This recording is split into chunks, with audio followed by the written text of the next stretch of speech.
Good morning बच्चों, कैसे हो आप सभी लोग। तो मैं आशा करता हूँ सब लोग बहुत ही अच्छे होंगे। तो देखिए, आज हम डिस्कस करने जा रहे हैं बोर्ड एग्जाम स्पेशल कुछ question.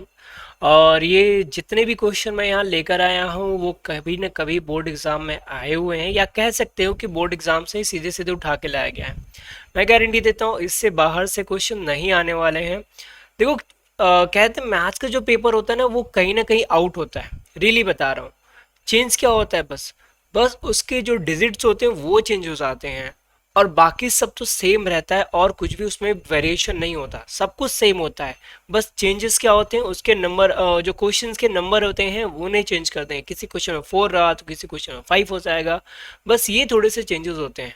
Rest of them all are equal. ठीक है, कुछ भी उसमें बदलाव नहीं होता।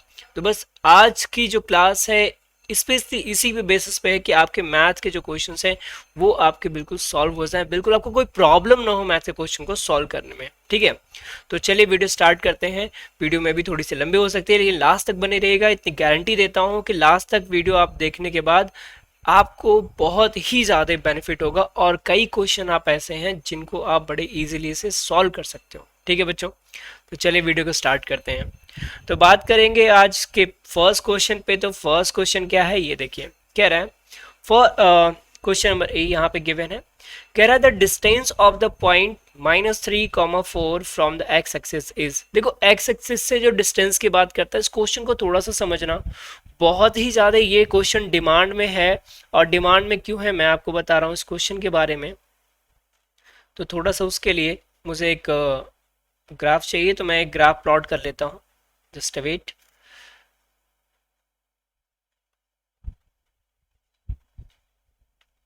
ठीक है, देखो क्या कह रहा है यहाँ पे। ये जो क्वेश्चन है यहाँ पे कह रहा है -3 और 4।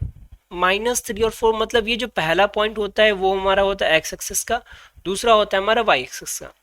तो एक्स एक्सिस में कितना जा रहा है -3, मतलब -3 हमारा यहाँ पे है। -3 हमारा कहाँ पे है, यहाँ पे है। ठीक है, ये वाला हमारा -3 यहाँ। वाई की बात करें तो वाई पे जा रहा है 4, मतलब यहाँ पे जा रहा है। मतलब अगर इसको मैं मैच कराऊं तो ये लगभग लगभग कहीं ना कहीं यहाँ पे जाके मिलेगा, इस पॉइंट पे जाके मिलेगा, इस पॉइंट पे। ठीक है, तो ये क्या पूछ रहा है, ये पूछ रहा है आपका कि बताइए the distance of the point -3, 4 from the x axis. X axis से ये पॉइंट कितनी दूर पे है।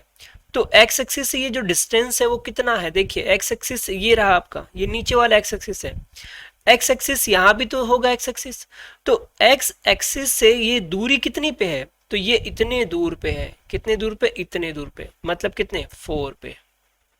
बस इसको याद रखिएगा। कभी भी जब एक्स अक्ष से दूरी पूछे, एक्स एक्सिस से डिस्टेंस पूछे तो वाई का कोऑर्डिनेट होता है, और जब वाई से पूछे तो एक्स का कोऑर्डिनेट होता है। ये बहुत कॉमन सा क्वेश्चन है जिसमें बच्चे मिस्टेक करते हैं, तो ये इसको कभी मिस्टेक मत कीजिएगा। मैंने आपको यहाँ पे विजुअली दिखा दिया। तो ऑप्शन नंबर इसका 3 क्या हो जाएगा, करेक्ट हो जाएगा। ठीक है, नेक्स्ट क्वेश्चन देखिए क्या कह रहे हैं। कह रहे the value of sine square 60 minus sine square 30। देखो, अगर हम यहाँ पे बात करें साइन स्क्वायर 60 के बारे में माइनस साइन स्क्वायर 30 के बारे में, तो एक से समझना बेटा। या तो इसको दो तरीके से कर सकते हो। पहला मेथड मैं बता रहा हूँ कि सीधे इनकी वैल्यू पुट कर दो। साइन 60 की वैल्यू कितनी होती है, √3/2। तो √3/2 का होल स्क्वायर हो जाएगा, माइनस साइन 60 की वैल्यू होती है 1/2, साइन 30 की वैल्यू 1/2, तो इसका भी होल स्क्वायर। ये आपका आ जाएगा 3/4 और -1/4। डिनोमिनेटर दोनों का सेम है तो एक बार 4 आ जाएगा और ये आ जाएगा 3 - 1, तो 2/4, और इसको हम बोलेंगे 1/2। एक तो ये तरीका रहा इसका सोल्यूशन करने का। एक और इसका अल्टरनेटिव मेथड है जिसको केवल स्मार्ट लोग करते हैं। वो क्या है, देखो मेरे पास यहाँ पे गिवन है साइन स्क्वायर 60 माइनस, अच्छा रहने दो, कोई मतलब नहीं, चीज़ें थोड़ी सी क्या हो जाएंगी, बड़ी हो जाएंगी, तो आपके लिए थोड़ा सा कॉम्प्लिकेटेड होगा। छोड़ो, ऐसे कर लो, वैल्यू पुट करके आराम से क्वेश्चन को कर लो, वो ज़्यादा बेटर होगा आपके लिए। चलिए नेक्स्ट क्वेश्चन की बात करते हैं। देखो क्या कह रहा है, ये ट्रायंगल के क्वेश्चन को देखते ना टिक मारना है बिल्कुल। ट्रायंगल के क्वेश्चन को देखा नहीं, क्लिक किया माइंड में, टिक मार दिया, सही हो गया। क्या कह रहा है, कह रहा है ए एच के। अच्छा, ए एच के कहाँ है, ये वाला फिगर ए एच के, यानी ये जो पोर्शन है बच्चे, ये वाला पोर्शन ये पोर्शन ये ए एच के है, ठीक है। सिमिलर टू ट्रायंगल एबीसी, मतलब एबीसी के सिमिलर है, मतलब इसके सिमिलर है। अच्छा, अगर कोई दो ट्रायंगल आपस में सिमिलर होते हैं तो कुछ चीजें हमें पता है क्या, कि सर उनके जो करस्पॉन्डिंग साइड के रेशियो होते हैं वो इक्वल होते हैं। तो कह रहा है इफ ए के 10 है, ए के कितना है, ये आपका 10 है, and B C equal to 3.5, B C आपका 3.5 है, and H K equal to 7, H K आपका 7 है। तो पूछ रहा है कि ए सी क्या होगा, ए सी बताइए ए सी क्या होगा। सिंपल सी बात है, देखो मैंने क्या बोला, इनका रेशियो इक्वल होगा। तो नॉर्मल सी बात है, अगर देखो इसका रेशियो इसका कितना है, 1/2 हो रहा है कि नहीं हो रहा है, ऐसे सिंपल से समझो यार बच्चों। ये 7 है, ये 3.5 है, मतलब जस्ट इसका आधा हुआ। तो उसी तरीके से ये 10 है, तो ये भी कितना होगा, ये आपका 5 होगा। क्यों, क्योंकि इनका जो रेशियो जा रहा है वो 1/2 का रेशियो जा रहा है। कितना जा रहा है, 1/2 का। बस सिंपली ऑप्शन नंबर 4 आपका सही है। अगला क्वेश्चन कह रहा है if the roots of the quadratic equation 3x square minus 6x plus k is equal to 0 are equal, the value of k will be. जब कभी भी रूट्स इक्वल हो जाते हैं तो वहां पे एक कंडीशन लगती है, जो कंडीशन को हम बोलते हैं B square minus 4ac equal to 0 का, ठीक है। क्योंकि यहाँ पे रूट हमारे क्या है, इक्वल है, तो B square minus 4ac equal to 0 होगा, या फिर मैं इसको बोल सकता हूँ B square equal to 4ac। इसको कंपेयर करेंगे x square plus b x plus c से, तो हमें वैल्यू मिल जाएगा ए का, बी का और सी का। तो b की वैल्यू यहाँ पे -6 दिख रही है, तो -6 का होल स्क्वायर होगा इक्वल टू 4 इंटू ए की वैल्यू यहाँ पे देखिए बच्चों 3 है, 3, और c की वैल्यू है k। तो 6 का कितना होता है 36, और 4 3 जा 12, तो 12 आ जाएगा नीचे k, 12 3 जा कितना 36, तो k की वैल्यू कितनी आ गई बच्चों 3 आ गई। Option number A will be correct, ठीक। बस ऐसे ही ऐसे क्वेश्चंस आते हैं, बहुत ज़्यादा टफ नहीं आते कि आपको इतना ज़्यादा टफ क्वेश्चन पूछा जाएगा कि आप बता ना पाओ।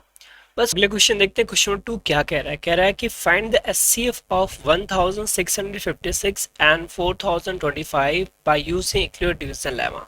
मतलब लेमा का यूज करके 4025 और 1665 का 56 का आपको एचसीएफ निकालना है, मतलब मसा। तो देखो एचसीएफ कैसे निकलेगा, तो आपको एचसीएफ निकालने से पहले एक चीज आपको पता होना चाहिए, ठीक है। थोड़ा सा एक मिनट, ओके। एचसीएफ कैसे निकालते हैं, ठीक है। एक तरीका तो आपको पता है, लेकिन यहाँ पे कह रहा है क्लूड डिवीजन लेमा की तरह निकालना है। तो लेमा जी कहते हैं कि भाई ए जो है वो बी क्यू प्लस आर के बराबर होगा।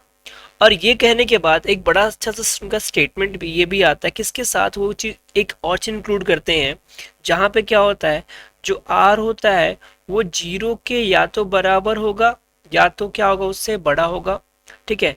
और ये जो आर होगा वो बी से हमेशा छोटा होगा। इस बात का बड़ा ध्यान देना, ये छोटी सी बात है लेकिन बहुत इंपॉर्टेंट बात है, ठीक है। ये चीज ध्यान दीजिएगा। तो चलिए इसका हम एसएफ निकालते हैं। तो क्या करेंगे, सबसे बड़ी वैल्यू हम रखेंगे यहाँ पे 4025 को। अब इस 4025 को हम डिवाइड करेंगे किससे, 1656 से। अब देखो इतनी बात तो क्लियर है सर, ये एटलीस्ट 2 टाइम तो जाएगा ही जाएगा, क्योंकि 3 टाइम नहीं जाने वाला, क्योंकि 16 3 जा 48 हो जाएगा, अधिक हो जाएगा। 2 बार ले जाओ, 2 6 जा 12 का 2 कैरी आ गया 1, 5 2 जा 10 1 11 का 1 हो गया, कैरी आ गया 1, 16 2 जा 32 और ये हो गया 33। कितना हो गया 33। तो 5 में से 2 जाएगा तो कितना आएगा बेटा आपका 3 आ जाएगा, 2 में से 1 गया तो 1। अब यहाँ सीधे 40 में से मैं 33 माइनस करता हूँ तो 7 आएगा। अब ये जो बचा है इसको हम बोलते हैं रिमाइंडर। ये हमारा क्वोशिएंट हो गया। इसको लिखेंगे कैसे, यहाँ लिखेंगे 2 इंटू एक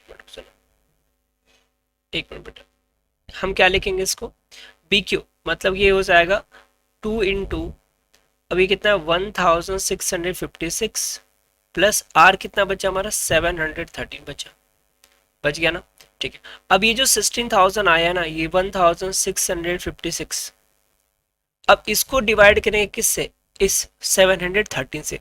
जो रिमाइंडर आता है उसी से हम क्या करते हैं, अगले को डिवाइड कर देते हैं, ठीक है। अब चलिए डिवाइड कीजिए, तो 1656 को डिवाइड करेंगे तो ये अभी भी कितनी बार जाएगा, केवल 2 टाइम ही जाने वाला है। तो वो देखो कितना हो जाएगा, 3 2 6 हो गया, 2 1 2 हो गया, 7 2 14 हो गया, 0 5 में से 2 गया 3 और यहाँ पे से 6 में से 4 जाएगा 2, 230। तो ये हो गया 230 इंटू किससे डिवाइड किए गया है, 2 से 2, रिमाइंडर कितना बचा है, अरे सॉरी सॉरी सॉरी थोड़ा सा मिस्टेक हो गया बच्चों, सॉरी फ्लो में ज़्यादा बढ़ गया, इससे किया गया ना, तो 713 इंटू किससे मल्टीप्लाई किया, 2 से मल्टीप्लाई किया गया और कितना रिमाइंडर बचा है, तो रिमाइंडर हमारा 230 रिमाइंडर बचा हुआ है। ठीक है, अब क्या करना है, अब ये जो 230 है इससे डिवाइड करेंगे 713 को, तो ये हो जाएगा 713 किससे डिवाइड कर रहे हैं, 230 से डिवाइड कर रहे हैं।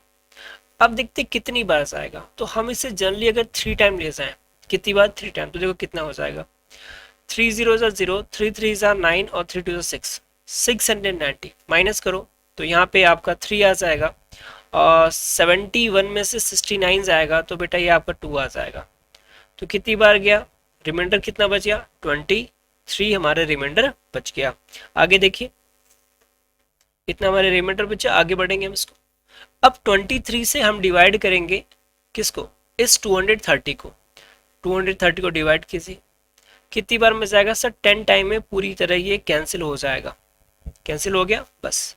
तो अपने पास ये 230 था जिसको हम डिवाइड कर रहे थे किससे, 23 से, कितनी बार में कटा, 10 टाइम में कटा और रिमाइंडर कितना है, 0।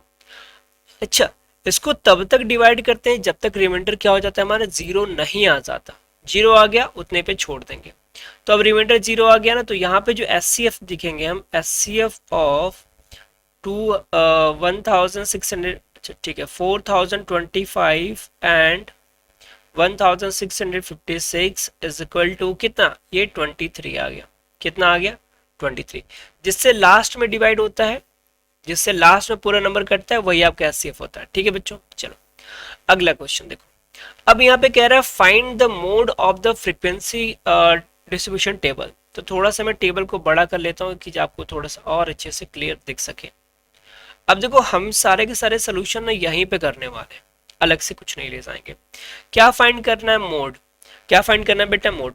अगर मोड के फॉर्मूले की बात करें, मोड के अगर हम फॉर्मूले की बात करें तो मोड का फॉर्मूला क्या होता है, L plus in bracket F1 minus F2 upon 2F1 minus F2 minus F0 into H। ये आपका क्या है, फॉर्मूला है। ठीक, अब समझना क्या क्या इसमें वैल्यू हम लेंगे। सबसे पहले हम देखेंगे कि फ्रीक्वेंसी सबसे ज्यादा किसकी है। तो सबसे ज्यादा फ्रीक्वेंसी वाला ये दिख रहा है, तो जिसकी फ्रीक्वेंसी सबसे ज्यादा है उसको वो हमारी फ्रीक्वेंसी हो गई। और इसका क्लास मार्क क्या है, क्लास इंटरवल। तो इसका क्लास इंटरवल आपका यहाँ पे दिया हुआ है 3 और 5। तो इसका लोअर लिमिट यहाँ से हमारा हो गया L, क्या हो गया हमारा यहाँ से L हो गया। जो फ्रीक्वेंसी है उसको हम मानेंगे, क्या मानेंगे, F1 मानेंगे। इसके ठीक ऊपर वाले को हम मानेंगे F0 और इसके ठीक नीचे वाले को हम मानेंगे F2। मान लिया, ठीक। अब यही जो वैल्यू है यहाँ पुट कर दीजिए, तो ये हो जाएगा आपका L की वैल्यू कितनी है, तो L की वैल्यू है 3 प्लस, अच्छा H क्या होता है, ये होता है higher limit minus lower limit, मतलब 5 माइनस 3 कितना आ गया, 2 आ गया।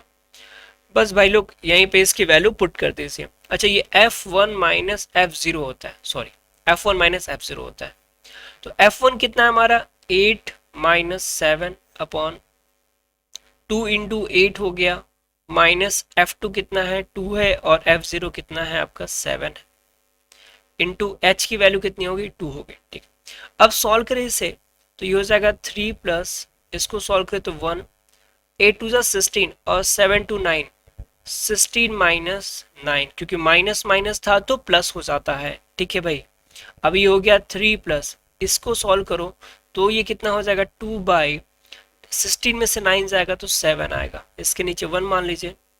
सॉल्व कर देंगे इसको जब हम, तो ये हो जाएगा 7 3, एलसीएम लेंगे तो 7 आएगा, 7 3 ज़ा 21 प्लस 2 1 ज़ा 2, तो ये कितना हो गया, 23/7 आ गया।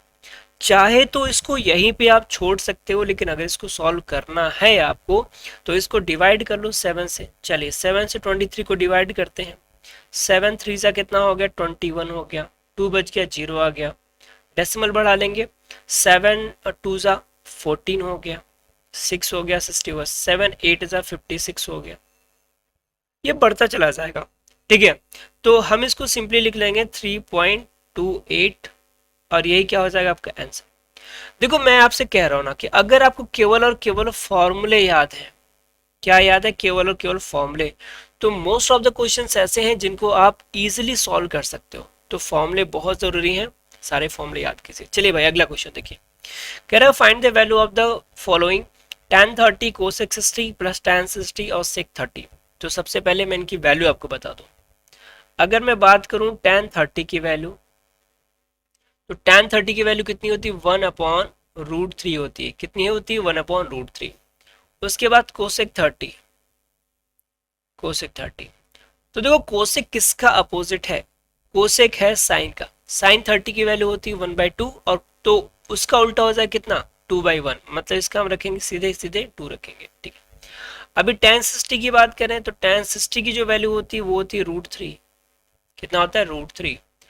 और सेक 30, सेक 30 किसका अपोजिट है, cos 30 का। cos 30 की वैल्यू होती है √3/2, तो ये हो जाएगा 2/√3। अब ये जो वैल्यू है यहाँ पे हम रखेंगे, तो ये tan 30 कितना है, 1/√3 इंटू 2 प्लस tan 60 कितना है, √3 है इंटू 2/√3। अभी देखो बच्चा ये क्या हो जाएगा, हाँ ये आपको दिखाना जरूर पड़ेगा कि हमने क्या क्या वैल्यू लिया था, ये आपको बहुत जरूरी दिखाना। तो ये हो जाएगा 2/√3 प्लस यहाँ देखिए √3 से √3 कैंसिल हो जाएगा, बचेगा केवल 2/1। अगर मैं इसको सॉल्व करूंगा तो इसका एलसीएम कितना आ जाएगा, √3 आ जाएगा और ये हो जाएगा 2 प्लस 2√3। ठीक है, इसको थोड़ा सा और सॉल्व करते हैं। √2 कॉमन लेंगे तो 1 प्लस √3 हो जाएगा और नीचे √3। देखो अगर इतने पे भी आप अपना आंसर छोड़ देते हो तो वो गलत नहीं माना जाएगा, बट क्या होता है ना कि एक हमारी टेंडेंसी होती है कि, और ये होता भी है कि रूट की वैल्यू कभी भी डिनोमिनेटर में नहीं रखते, मतलब नीचे रूट की वैल्यू कभी नहीं रखते। तो क्या करेंगे, हम इसके ऊपर √3 और नीचे √3 से मल्टीप्लाई कर देंगे, तो ये हमारा हो जाएगा 2, इस √3 का अंदर मल्टीप्लाई कर दो सीधे, तो √3 प्लस 3 हो जाएगा और नीचे आ जाएगा आपका 3, और ये हो गया आपका क्या, फाइनल आंसर होगा। ठीक है भाई, चलो बढ़िया, अच्छी बात। आज आओ ये ट्रायंगल का क्वेश्चन देखते हैं, सबसे ज्यादा परेशान करने वाला चीज यही है। और मैं आपको एक बता दूं, ट्रायंगल का क्वेश्चन को लेके इतना आप हाइपर मत होइए, बहुत इजी से कॉन्सेप्ट आता है, बहुत इजी सी क्वेश्चंस आते हैं ट्रायंगल के, तो बहुत ज्यादा परेशान होने वाला कोई बात नहीं बेटा। आराम से जो भी क्वेश्चन मिले धीरे से आराम से सॉल्व करो, काम हो जाएगा आपका। ठीक है, देखो क्या कह रहा है, कह रहा है triangle ABC is similar to triangle PQR। मैंने ऑलरेडी ट्रायंगल ABC और PQR ले रखा है जो दोनों क्या है, सिमिलर है। और कह रहा है if AB equal to 1/4, AB equal to 1/4 and its corresponding side PQ equal to 1/6, इसका जो दूसरा साइड है 1/6 दिया हुआ है। कह रहा है find the ratio of area of the triangle. देखो भाई, तो यहाँ पे क्या बोल रखा है कि ट्रायंगल ABC जो है वो सिमिलर ट्रायंगल PQR के बराबर है, और अगर ये सिमिलर है तो हम जानते हैं area of triangle ABC upon area of triangle PQR बराबर होता है, किसके बराबर होता है, AB अपॉन PQ के होल स्क्वायर के बराबर is equal to AC upon PR के होल स्क्वायर के बराबर इज इक्वल टू, और क्या बचा बेटा, BC अपॉन QR के होल स्क्वायर के बराबर। मतलब इनका जो एरिया होता है इनके साइड के स्क्वायर के बराबर होता है बस। अब यहाँ पे देखो क्या दिया है, ये कह रहा है AB 1.4 दिया है, 1.4, ये PQ कितना दिया, 1.6 का होल स्क्वायर। ठीक, चलो अब यहां से देख लो। अच्छा 1.4 1.6 मतलब दोनों के दोनों पॉइंट खत्म हो जाएंगे, दोनों पॉइंट क्या हो जाएंगे, दोनों को पॉइंट खत्म हो जाएंगे। 14 इंटू 14 में लिख सकता हूं, और नीचे वाले को मैं 16 इंटू 16 लिख सकता हूँ। देखो दोनों नंबर डिविजिबल है, कैसे? 2 से इसको डिवाइड करो, 2 7 जा 2 8 जा 2 8 जा 2 7 जा, अभी कितना हो गया? 7 7 जा 49 और 8 8 जा 64। तो रेशियो जो आ गया आपका area of triangle ABC, ratio area of triangle PQR, ये किसके बराबर है? 49 रेशियो 64 के। एक एक दो दो लाइन के क्वेश्चंस हैं, आप देख लो कितने आसानी से सॉल्व हो जा रहे हैं। ठीक है, इसमें कुछ सोचना ही नहीं, बड़े आराम से सॉल्व हो गया आपका क्वेश्चन। अगले क्वेश्चन की बात करते हैं। बढ़िया, कह रहा है prove that √3 is a irrational number. एक क्वेश्चन तो इससे फिक्स है कि ये आना ही आना है, एक क्वेश्चन तो फिक्स है बेटा, इतना याद रख लेना। क्या करेंगे? Prove that √3 is a irrational number. हमें प्रूव करना है कि √3 जो है ना एक इरेशनल नंबर है। तो हम मान लेंगे let √3 is a rational number, is a rational number. हमने क्या कर लिया बेटा? हमने इसको मान लिया कि ये जो हमारा √3 है वो क्या है? एक रेशनल नंबर है। और हमें प्रूफ क्या करना है कि रेशनल नंबर नहीं है, बट हमने मान लिया कि रेशनल नंबर है। अब देखो क्या होगा, अगर √3 एक रेशनल नंबर है तो क्या मैं √3 को p/q के फॉर्म में नहीं लिख सकता? बिल्कुल लिख सकते हैं। ठीक है, is also a rational number, also a rational number. ठीक है, रेशनल नंबर होगा। तो इसके नीचे मैं 1 मान लेता हूं और कर देता हूं इनका क्रॉस प्रोडक्ट। तो क्रॉस प्रोडक्ट करेंगे तो ये हो जाएगा √3q is equal to p। देखो दो रेशनल नंबर का जो प्रोडक्ट करते हैं वो भी एक रेशनल नंबर होता है, तो ये भी क्या होगा? अरेशनल नंबर होगा कि नहीं? एक रेशनल नंबर, बिल्कुल सर, ये भी एक रेशनल नंबर होगा। ठीक है, अब क्या करेंगे? हम दोनों साइड का स्क्वायर कर देंगे, squaring both side, both side. दोनों साइड के जैसे स्क्वायर करेंगे तो ये आ जाएगा √3q का whole square equal to p का स्क्वायर। तो √3q के स्क्वायर करेंगे तो आ जाएगा 3q square equal to p square.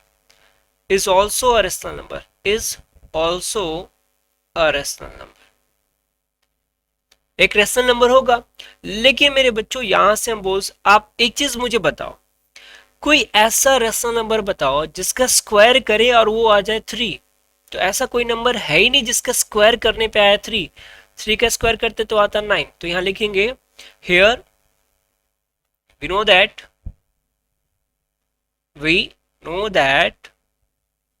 there is no such a number, there is no such number, such the number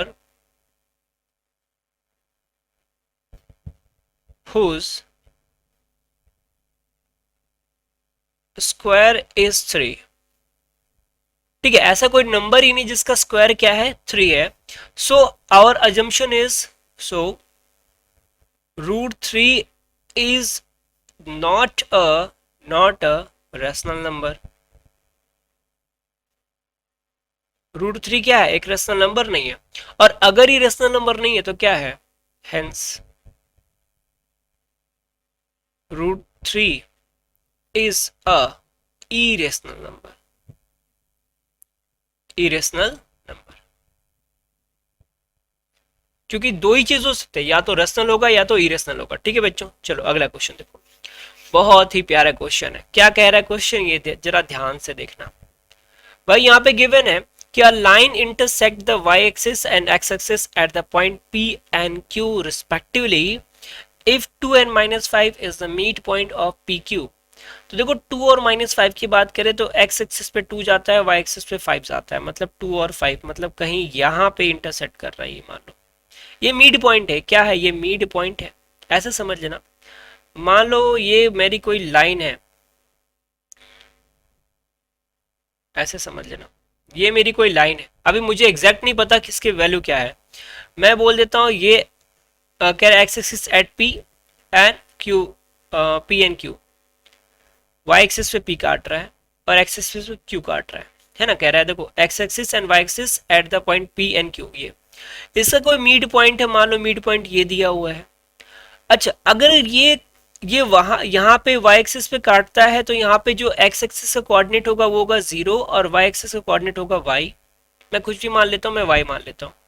यहाँ पे काट रहा है तो यहाँ x एक्सिस का कोऑर्डिनेट तो होगा, लेकिन y का कोऑर्डिनेट जो होगा वो क्या होगा, 0 होगा। क्या होगा, 0। और इसका मिड पॉइंट दिया हुआ है कितना, 2n कॉमा -5, ये दिया हुआ है। मिड पॉइंट दिया है मेरे बच्चे, मतलब ये कैपिटल X है और कैपिटल Y। तो सीधे सीधे मिड टर्म का फॉर्मूला लगाएंगे तो कैपिटल X इक्वल टू क्या हो जाएगा, ये हो जाएगा x1 प्लस x2/2 और कैपिटल Y क्या हो जाएगा, y1 प्लस y2/2। बस कुछ सोचना ही नहीं है, सीधे आप क्वेश्चन लगा दो। तो अब यहाँ पे कैपिटल X कितना है, 2 है, 2 इक्वल टू, अब यहाँ x1 देखो तो x1 तो हमारा x है प्लस, लेकिन x2 हमारा कितना है, 0 है, 0/2। क्रॉस मल्टीप्लाई करेंगे तो x इक्वल टू कितना आ जाएगा, 4 आ जाएगा। x की वैल्यू कितनी आ गई, 4। इसकी बात करें तो y की वैल्यू यहाँ देखो कितनी, -5, -5 इक्वल टू y1 कितना है, y1 0 है और y2 हमारा y है अपॉन 2। क्रॉस मल्टीप्लाई करेंगे तो y की वैल्यू कितनी होगी, -10। तो अगर इनके कोऑर्डिनेट की बात करें, हमें क्या निकालना है,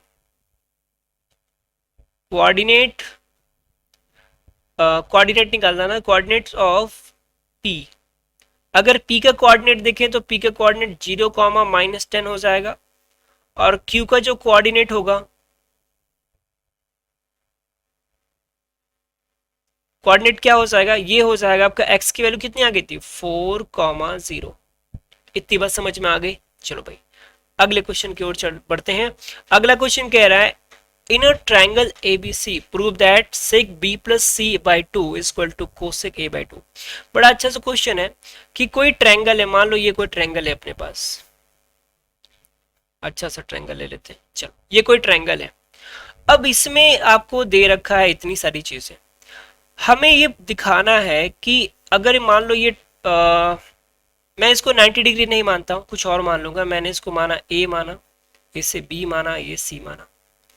तो फर्स्ट ऑफ ऑल ये बताओ कि अगर ABC एक ट्रायंगल है तो इनके जो तीनों एंगल्स उनका सम कितना होता है, तो उनका सम होता है 180। तो हम यहाँ लिखेंगे A plus B plus C equal to 180 है कि नहीं, बिल्कुल है, ठीक है सर। अच्छा, तो अगर मैं यहाँ पे B प्लस C रहने दूं और इस 180 और ये A को इधर कर दूं तो 180 माइनस A हो जाएगा, होगा कि नहीं होगा, क्योंकि इधर प्लस था इधर जाएगा तो माइनस हो जाएगा। चलो अब सबको 2 से डिवाइड कर दो, इधर भी डिवाइड कर दो और इधर भी डिवाइड कर दो, तो ये B प्लस C/2 तो ऐसे ही रहेगा, इसमें कोई भी चेंजेस नहीं कर सकते। लेकिन यहाँ पे जो 180 माइनस A/2 है, इसमें एक चेंज कर सकते हैं क्या, इससे हम लिख सकते हैं 180/2 माइनस A/2। यहाँ से जो काम होगा तुम्हारा 2 से डिवाइड होगा कितनी बार में, 90 टाइम में। तो बच्चा क्या, B plus C/2 is equal to 90 minus A/2। क्या है सेक, तो हम दोनों साइड क्या ले लेंगे, सेक ले लेंगे, तो ये हो जाएगा sec B plus C/2 equal to sec 90 minus A/2। भाई देखो ये ट्रिग्नोमेट्री का ये फिक्स क्वेश्चन है, इसको कह सकते हो कि ये हर बार आता ही आता है, ये फिक्स क्वेश्चन है, इसमें कोई चेंजेस नहीं आता। तो मतलब ये क्या आ जाएगा मेरे पास, सेक B प्लस C/2 तो यही रहेगा, लेकिन ये सेक 90 माइनस थीटा के फॉर्म में चेंज होगा और ये हो जाएगा कोसेक A/2। और यही आपको क्या करना था, प्रूफ करना था। ये क्या करना था, आपको प्रूफ करना था, बस आपका काम हो गया। बहुत इजी यार, इसमें ज्यादा कुछ ऐसा नहीं कि बहुत ज्यादा आपको प्रॉब्लम करे, समझाना पड़े, कुछ है, बहुत इजी कॉन्सेप्ट है, बड़े आराम से होता चला जाएगा। ठीक है बच्चों, चलो आज अगले क्वेश्चन की ओर बढ़ते हैं, बात करते हैं क्वेश्चन नंबर 4 के बारे में। क्या कह रहा है क्वेश्चन 4, कह रहा है without performing the long division process so that each of the following rational number is a terminating decimal. ठीक है, हमें बताना है कि ये क्या है, टर्मिनेटिंग डेसिमल है। कैसे है, टर्मिनेटिंग डेसिमल। अच्छा टर्मिनेटिंग डेसिमल क्या होते हैं पहले समझ लो, कि मतलब इनको जब हम डिवाइड करेंगे तो ये डिवाइड होने के कुछ प्लेस के बाद रुक जाएंगे, मतलब जिसको हम बोलते हैं शांत दशमलव। क्या बोलते हैं, शांत दशमलव। ठीक है, ये वो वाला कॉन्सेप्ट है। तो यहाँ पे देखो क्या है, कह रहा है express in the decimal form, decimal form में एक्सप्रेस करना है। तो फर्स्ट क्वेश्चन देखो, 31 अपॉन 2 इंटू 5 है ना। तो क्या करेंगे, अगर हम ऊपर भी 2 से मल्टीप्लाई कर दे और नीचे भी 2 से मल्टीप्लाई कर दे, बिना डिवाइड किए हमें कन्वर्ट करना है बच्चे, ध्यान देना। तो ऊपर कितना हो जाएगा, ऊपर तो आपका 62 हो गया, नीचे का क्या हो जाएगा, 2 के पावर 2 है और 2 के पावर 1 है, मल्टीप्लाई करेंगे तो ये भी 2 के पावर 3 हो जाएगा और 5 के पावर 3। मतलब क्या मैं इसको 62 अपॉन ये 10 के पावर 3 नहीं कर सकता क्या? अब देखो, करने को तो मैंने कर दिया, लेकिन अब बहुत से बच्चों में आप में ये प्रॉब्लम रही होगी, सर ये कैसे हो गया, समझना। अगर a to the power n into B to the power n होता है, तो हम क्या करते हैं, a b के पावर n कर देते हैं कि नहीं कर देते हैं? ये फॉर्मूला सभी को याद होगा, क्लास 6-7 में पढ़ाया जाता है ये। तो उसी तरह यहाँ से देखो 2 के पावर 3 था, 5 के पावर 3 था, दोनों के एक्सपोनेंट टर्म्स सेम थे, इसीलिए मैंने ऐसा कर दिया, दोनों का मल्टीप्लाई किया, इतना हो गया। मतलब ये क्या हो जाएगा, 62 अपॉन 123, और जब इसको हम सॉल्व करेंगे तो 0.062 इसका आंसर आ जाएगा। बस, अब देखो हमने डिवाइड नहीं किया, सिंपली ऐसे कर दिया, हमारा काम हो गया। अगला क्वेश्चन तो आप आंखों आंखों में कर सकते हो। कितना दिया हुआ है अगला क्वेश्चन, कह रहा है 33 अपॉन 50। तो अगर जरा सोचो, मैं 2 से ऊपर और 2 से नीचे मल्टीप्लाई कर दूं, ऊपर वाला तो 66 हो जाएगा और नीचे वाला कितना हो जाए बेटा, 100 हो जाएगा। हो गया ना। अब 100 से किसी टर्म में डिवाइड करना बहुत इजी हो जाता है, 0.66 आ जाएगा और यही आपका आंसर है। बस, क्वेश्चन बहुत आसान आसान है, ऐसा नहीं कि परेशान करने वाले हैं, क्वेश्चन बहुत ही आपके सिंपल सिंपल से क्वेश्चन है। ठीक है, तो अगला क्वेश्चन देखो क्या कह रहा है, कह रहा है find the area of the triangle whose vertex are 0 0 2 0 and 0 3। तो अगर मैं इसको यहाँ पे प्लॉट करना चाहूँ तो पहला कोऑर्डिनेट तो यही रह जाएगा, यहाँ से वो हिलेगा ही नहीं। ठीक है, दूसरा कोऑर्डिनेट कह रहा है 2 0, मतलब 2 0, मतलब x तो 2 है लेकिन y क्या है, 0 है, यहीं पे रह जाएगा। तीसरा कह रहा है 3 0, मतलब 0 3, मतलब x तो 0 है, y आपका 3 है। तो मतलब आपका ट्रायंगल कुछ इस अकॉर्डिंग बन जाएगा। यहाँ से एक लाइन आएगी, यहाँ पे, यहाँ से यहाँ पे, और यहाँ से यहाँ पे। ठीक है, तो अगर आपके ट्रायंगल की बात की जाए, आपके ट्रायंगल की बात की जाए तो आपका जो ट्रायंगल है ये वाला पोर्शन है, ये बन रहा है। इसके कोऑर्डिनेट में लिख देता हूं। तो कोऑर्डिनेट यहाँ पे क्या है, यहाँ कोऑर्डिनेट आपका 0 0 है, यहाँ पे जो कोऑर्डिनेट है वो 0,3 है, और यहाँ जो कोऑर्डिनेट है वो कितना है, 2,0 है। अगर मैं मान लेता हूँ ये x1 है, ये y1 है, ये आपका x2 और ये y2 और ये आपका x3 और ये y3 है, तो कह रहा है कि भैया ये जो ट्रायंगल्स है इसका एरिया बताइए। तो पहले तो फॉर्मूला देखो, एरिया ऑफ ट्रायंगल क्या होता है, 1/2 in bracket x1 y2 minus y3 plus x2 y3 minus y1 plus x3 क्या हो जाएगा यहाँ पे, y2 माइनस y1। ये इसका फॉर्मूला होता है। ठीक है, अब फॉर्मूले में वैल्यू को पुट कीजिए तो ये हो जाएगा 1/2, x1 की वैल्यू देखा जाए तो x1 की वैल्यू 0 है, 0। अब यहाँ पे y2 माइनस y3 की वैल्यू आप रखो ही मत। क्यों मत रखो, क्योंकि जब x की वैल्यू 0 हो गई तो ये पूरा का पूरा टर्म ही 0 हो जाएगा। x2 की बात करते हैं तो x2 आपका कितना है, 2 है, y3 कितना है आपका, 3 है, माइनस y1 कितना है, y1 आपका 0 है, प्लस x3 आपका 0 है।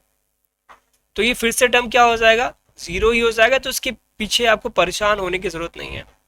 तो बचा कितना आपके पास बचा 1/2, ये पूरा टर्म हो गया 0, प्लस 3 2 6, और ये टर्म पूरा हो गया आपका 0 प्लस 0, मतलब ये आ गया 1/2 इंटू 6, 2 से डिवाइड करेंगे 3 टाइम में, कितना आ गया, 3 स्क्वायर यूनिट।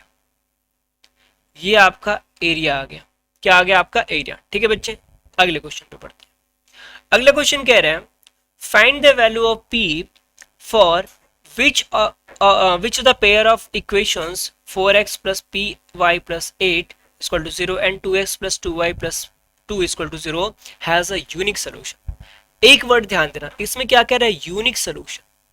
तो पहले तो ये जो इक्वेशन लिखा हुआ इसको मैं लिखता हूं, तो अपने पास जो इक्वेशन है वो क्या है, वो है 4x plus P Y plus 8 is equal to 0। तो इसमें कुछ कर नहीं सकते तो उसको वैसे ही रहने दो। दूसरा इक्वेशन देखो क्या है, दूसरा इक्वेशन कह रहा है 2x plus 2y plus 2 is equal to 0। एक काम यहाँ पे कर सकते हैं कि सारे के सारे टर्म्स जो हैं 2 से डिविजिबल है, तो 2 से डिवाइड कर दो, तो x plus Y plus 1 is equal to 0 आ जाएगा ना, बिल्कुल। अब देखो कह रहा है यूनिक सोल्यूशन, मतलब इसका केवल एक सोल्यूशन होने के लिए, तो एक सोल्यूशन होने के लिए कंडीशन होता है कि a1 upon a2 is not equal to b1 upon b2। बस इसी में आपको वैल्यू रखनी है, ये आपकी 1 वाली वैल्यू है और ये आपकी 2 वाली वैल्यू है। तो a1 अपॉन a2 मतलब 4 upon 1 is not equal to b1 मतलब p अपॉन b2 मतलब 1। तो मतलब यहाँ पे p is not equal to 4, sorry p is not equal to 4, मतलब समझना बेटा कि p की वैल्यू 4 के अलावा कुछ भी हो सकती है, याद रखिएगा। एनी वैल्यू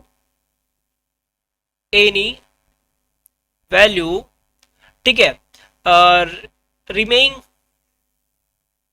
रिमेइंग ऑफ 4, यानी 4 के अलावा हम किसी भी वैल्यू को ले सकते हैं, वो इसका एक यूनिक सोल्यूशन होगा।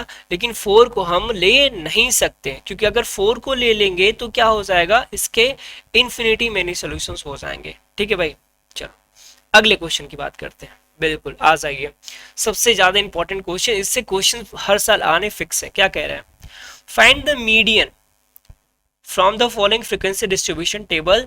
आपको टेबल दिया हुआ है 10 to 25 3 है, 25 to 40 10 है, 40 to 55 20 है, और 50 to 70 13 है, 70 to 80 4 है। ठीक है, तो हमने CI का टेबल यहाँ पे बना रखा है।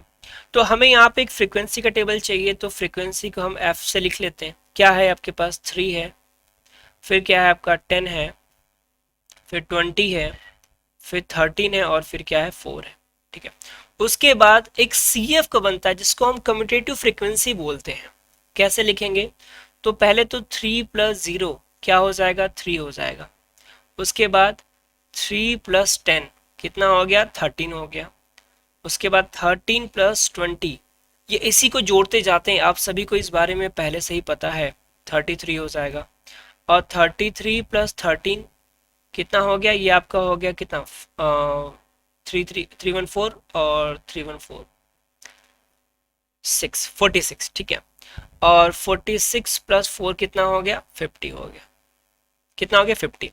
यानी n की वैल्यू कितनी है, n की वैल्यू आ गई 50। तो अगर n की वैल्यू 50 है तो n/2 कितना होगा, ये हो जाएगा आपका 25 हो गया ना। अब जैसे ही आपको 25 मिला तो मतलब आपको एक मीडियन फ्रीक्वेंसी मिल गई 25, और 25 के जस्ट आगे वाली फ्रीक्वेंसी देखो, ये 33 है ना, 33। अब समझना 33 की ये जो फ्रीक्वेंसी हम लेंगे इसको हम बोलेंगे f। क्या बोलेंगे, f। इसके ठीक ऊपर वाली फ्रीक्वेंसी को हम लेते हैं जिसको हम बोलते हैं CF। क्या बोलते हैं, CF। और ये जिस फ्रीक्वेंसी को हमने लिया है उस फ्रीक्वेंसी की हम लोअर लिमिट को लेते हैं जिसको हम दिखाते हैं L से। किसे दिखाते हैं, L से। अब इसका जो मीडियन का फॉर्मूला होता है, मीडियन क्या होता है, ये होता है L plus n/2 minus CF upon F into H। अच्छा H तो निकाला ही नहीं, H क्या हो जाएगा, H is equal to lower limit मतलब 55, upper limit minus lower limit, मतलब H की वैल्यू कितनी आ गई, 15 आ गई सर। कितनी आ गई, 15। अब इसी में वैल्यू पुट कर दो, तो वैल्यू पुट करोगे तो L की वैल्यू कितनी है बेटा, L की वैल्यू 40 प्लस n/2 हमने निकाल रखा है कितना है, 25 है। CF कितना है, CF हमारा 13 है, अपॉन F कितना है, 20 है, इंटू H की वैल्यू कितनी है, 15 है। बोलो इतनी बात समझ में आ गई सभी को, क्योंकि ये सारे के सारे वैल्यू तो गिवन थे हमारे। अब इसको सॉल्व करेंगे तो ये आपका 40 प्लस माइनस करोगे तो आ जाएगा 12/20 इंटू 50। सॉल्व करें, 5 4 जा 20, 5 3 जा 4 1 जा 4 3 जा कितना आ गया 40 प्लस 3 3 जा 9, कितना आ गया आपका टोटल 49 आ गया। कितना आ गया बेटा 49। यही आपका क्या है मीडियन है, ये क्या है आपका मीडियन। बस अब सोचो ये 4 मार्क्स का क्वेश्चन है, 4 मार्क्स का क्वेश्चन है, कितना किया आपने, कुछ भी नहीं किया। बस फॉर्मूला याद रखिएगा, फॉर्मूला बहुत इंपॉर्टेंट है। अगर रियली बता रहा हूं आपके मैक्सिमम फॉर्मूले याद हैं तो आप क्वेश्चन को बहुत आसानी से सॉल्व कर सकते हो, आपको कोई प्रॉब्लम नहीं होगी। ठीक है, चलिए अगला क्वेश्चन देखो भैया, डू ऑल द पार्ट्स मतलब solve the following pair of linear equation. Linear equation को सॉल्व करना है और इस लीनियर इक्वेशन को देखो बड़े मजेदार है। क्या है, पहले तो हम इनको सिंपली फॉर्म में कन्वर्ट करते हैं। तो ये गिवन है 2ax minus B Y plus a plus 4b equal to 0। तो मैं एक काम ये कह सकता हूं, मैं इस 2 का अंदर मल्टीप्लाई कर दूं तो ये हो जाएगा 2ax minus 2by is equal to, इस पूरे टर्म को उठा के मैं दूसरी साइड ले जाऊं तो ये माइनस a माइनस 4b हो जाएगा। हो गया ना, बिल्कुल। इसको इक्वेशन 1 बना लेते हैं। अब इस इक्वेशन को भी ऐसे चेंज करेंगे तो ये हमारा हो जाएगा 2bx plus 2ay is equal to, अब इस पूरे टर्म को इधर लेके जाओ तो ये हो जाएगा माइनस b प्लस 4a। ये हमारा इक्वेशन नंबर 2 हो गया। इतनी बात क्लियर है बेटा। अब देखो क्या करेंगे, किसी एक को हम एलिमिनेट करेंगे। बहुत एलिमिनेशन, इसमें एलिमिनेशन मेथड कीजिएगा, बहुत आसानी से आपका क्वेश्चन सॉल्व हो जाएगा। तो यहाँ देखो 2a है, यहाँ पे 2b है, तो अगर मैं इस इक्वेशन में b से मल्टीप्लाई कर दूं और इस इक्वेशन में a से मल्टीप्लाई कर दूं तो नया इक्वेशन क्या बनेगा आपके पास। तो जैसे हम b से मल्टीप्लाई करेंगे इसमें तो ये हो जाएगा 2abx minus 2b square Y equal to minus ab minus 4b square. ये पूरा इक्वेशन बनेगा। दूसरा इक्वेशन क्या बनेगा बेटा इसका, ये भी देख लेते हैं। तो इसमें a से मल्टीप्लाई कर रहे हैं तो ये हो जाएगा 2abx plus 2a square Y equal to minus ab plus 4a square. अब इसको सॉल्व करो तो देखो दोनों साइन सेम है और मैंने बोला था जब साइन सेम होते हैं तो माइनस करते हैं, तो ये माइनस हो जाएगा, ये प्लस है तो ये भी माइनस, ये माइनस है तो ये प्लस और ये प्लस है तो माइनस, मतलब ये कैंसिल हो गया। बचा के आपके पास minus 2b square y minus 2a square Y equal to, देखो minus a b plus a b ये भी कैंसिल हो गया एक दूसरे से। यहाँ क्या बचा minus 4b square minus 4a square. अब देखो यहां से अगर मैं 2y कॉमन ले लूं माइनस के साथ तो माइनस 2y हमने कॉमन लिया तो बचा क्या आपके पास b square minus a square यहाँ बचेगा। यहाँ पे माइनस 4 कॉमन ले लो तो क्या बचेगा b square minus a square बचेगा। ये b square minus a square b square minus a square को कैंसिल कर देंगे, आपके पास minus 2y is equal to कितना है माइनस 4 है, माइनस से माइनस कटा 2 2 जा 4, तो y की वैल्यू कितनी आ गई 2 आ गई। अब इस y की वैल्यू आप किसी भी इक्वेशन में रह दो, चाहे 1 में चाहे 2 में, कहीं से कोई दिक्कत नहीं, आपको वैल्यू मिल जाएगा। चलो हम इस y की वैल्यू को रखते हैं इक्वेशन नंबर 1 में। तो 1 में जैसे रखेंगे तो क्या हो जाएगा, लिखेंगे यहां से फ्रॉम इक्वेशन 1, फ्रॉम इक्वेशन 1 क्या हो जाएगा 2ax माइनस 2 2 जा 4y हो जाएगा 4b equal to minus a minus 4b। तो देखो यहां से क्या होगा माइनस 4b से माइनस 4b कैंसिल हो गया, 2ax equal to minus a है। ठीक है, हमें क्या चाहिए x की वैल्यू, तो x इक्वल टू क्या हो जाएगा माइनस a अपॉन 2a, तो a से a कट गया, x की वैल्यू कितनी आ गई माइनस 1/2। तो यहाँ पे हमें x और y दोनों की वैल्यू मिल गई। ठीक है, थोड़ा सा क्वेश्चन अच्छा था क्योंकि भाई 6 मार्क्स का क्वेश्चन है तो बेहतर तो हो गई 4 मार्क्स। चलिए अगला क्वेश्चन देखिए भाई, मेंसुरेशन से क्या कह रहा है, कह रहा है solid is in the shape of a cone एक सॉलिड है जो क्या है, शेप किसमें, कोन में है, mounted on a hemisphere of a base of same radius. मतलब क्या, मतलब एक कोन है, ठीक है, और वो किस पे है, एक हेमीस्फीयर पे। मतलब हेमीस्फीयर, अगर मैं इसका फिगर बनाऊं तो पहले तो मैं इसका ऊपर का पोर्शन बनाता हूँ, कोनिकल पोर्शन। मान लीजिए ये इसका कोनिकल पोर्शन है, ये क्या है, इसका कोनिकल पोर्शन है। अब इसी के नीचे क्या है, एक हेमिस्फेयर है। मान लीजिए ये एक हेमिस्फेयर हो गया, कुछ इस तरीके से।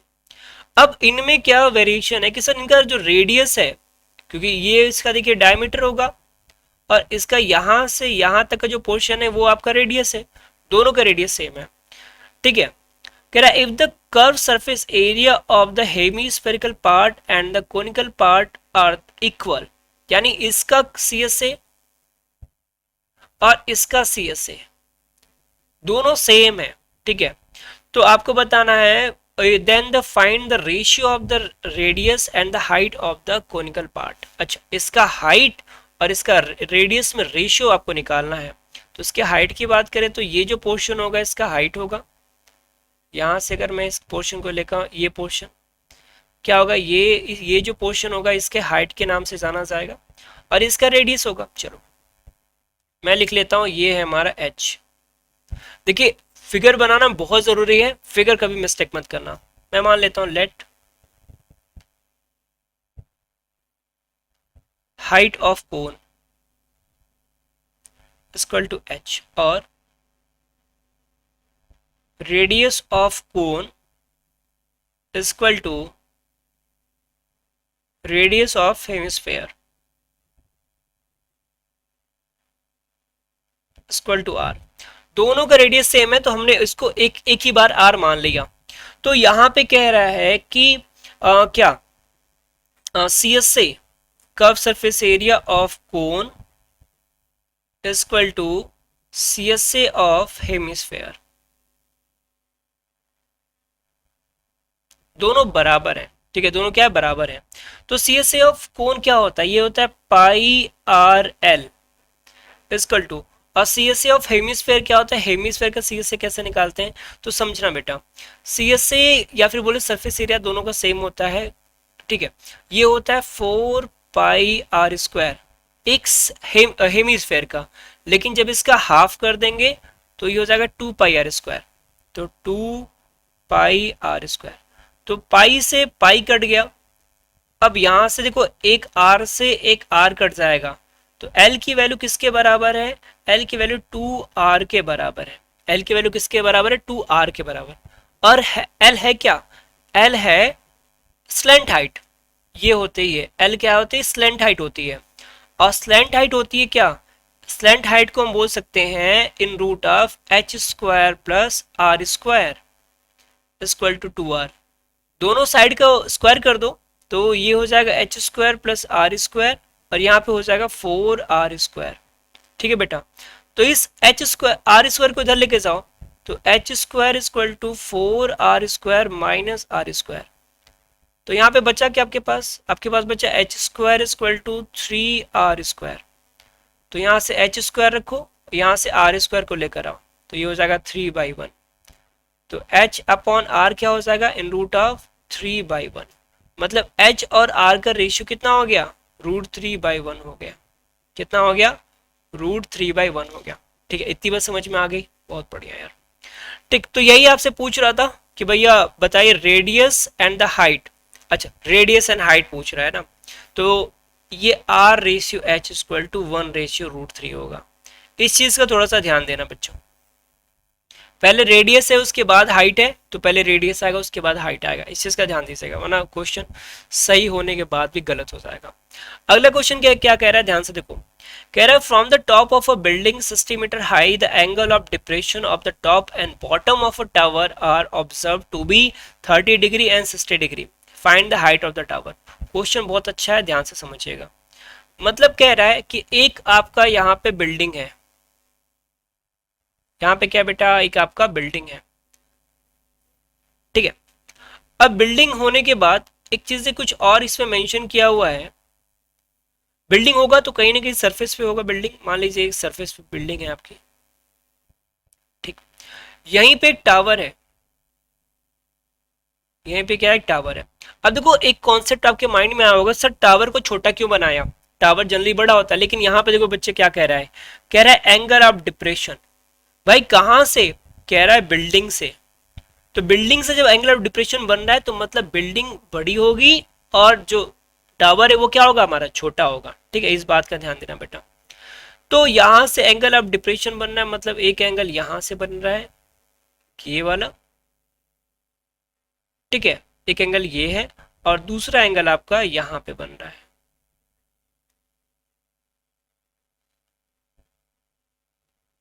चलो ये दो एंगल बन रहे हैं।